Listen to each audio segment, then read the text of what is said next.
Welcome back. Douglas County officials are making sure you are prepared when it comes to weather or public safety emergency. A new app called Ping 4 Alerts allows local public safety agencies to send messages to specific communities. New at 6, KETV News Watch 7's Joe Beth shows us how it works. When it comes to safety in your day-to-day life, Douglas County officials know just how critical it is to stay informed and up-to-date on local emergencies. Thursday, in the midst of Severe Weather Awareness Week, local agencies reveal a new app.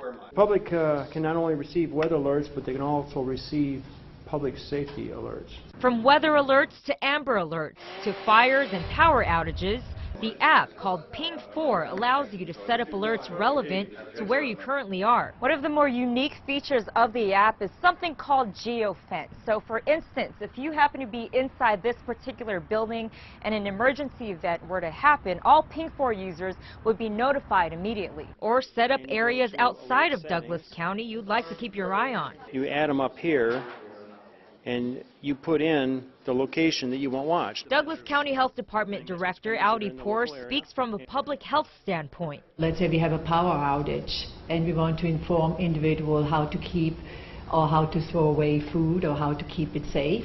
Public safety officials say the app is a step in the right direction, and best of all, you can download it for free. We are becoming more and more sophisticated in providing the correct information to the people who need to know. In Omaha, Joe Beth DeVera, KETV News Watch 7. Ping 4 also shows you if there are any registered sex offenders living near your location. So far, Omaha and Douglas County are the only areas in Nebraska using the app, but we're told Sarpy County is in talks to possibly use the Ping 4 service as well. We've posted much more about the app and the services available. Just click on this story at KETV.com.